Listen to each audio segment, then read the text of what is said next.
I am a former banker, and I have great experience with the SBA. We started this back when I was the biggest bank in Illinois, and we've created all types of changes in the SBA process. You know, we went to the 90% guarantee. We went to 3-day approval for the banks to give approval. And if they didn't approve within 3 days, then the loan was automatically guaranteed.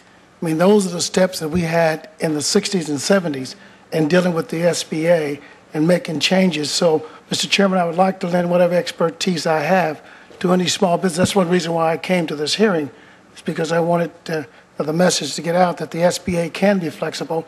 Not only that, but we must all look at what the federal government can do and also doing business with you all small businesses. That's another area that we must be concerned with. So I just hope that the record will reflect that I'm ready, willing, and able to give them some expertise on my experience in the banking business as a banker who lent to even created small businesses from startups.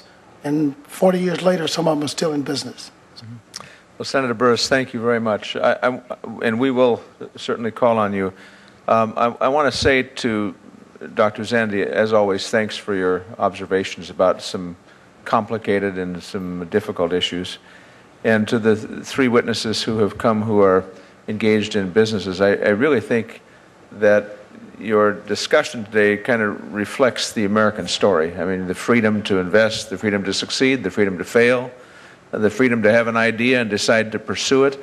And the issue today is about roadblocks. You know, we really want to, in kickstarting this economy or jumpstarting this economy again, try to see, is there a way for us to eliminate some of the barriers, some of the roadblocks? And especially in circumstances where we have successful businesses, businesses that have a record, are profitable, have had lines of credit, and then had them withdrawn during a steep economic downturn, and businesses that also now wish to expand based on their past history.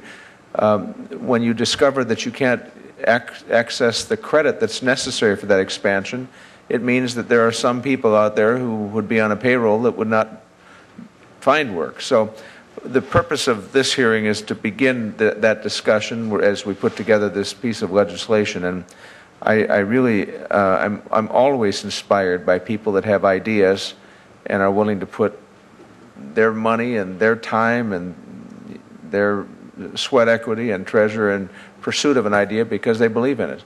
And I mean, that's part of what happens in America up and down the streets and out in the country.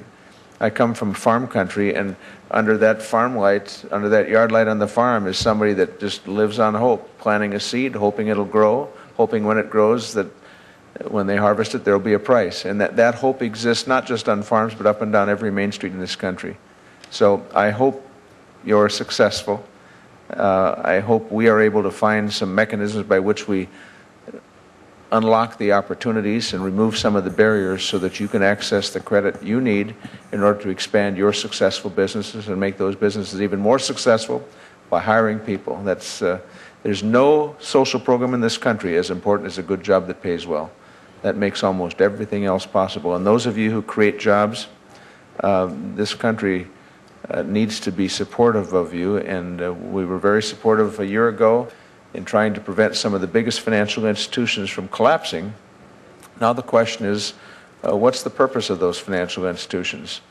To engage in proprietary trading and credit default swaps and stocks today so they can show big profits and pay big bonuses? Or perhaps should they pull the oars a bit here and see if they can help us get this economy moving, what they used to do? So let me thank all of you. That's kind of a long prologue here. Let me thank you for coming, and hope that all of us working together can find some solutions that will strengthen this country. This hearing is adjourned.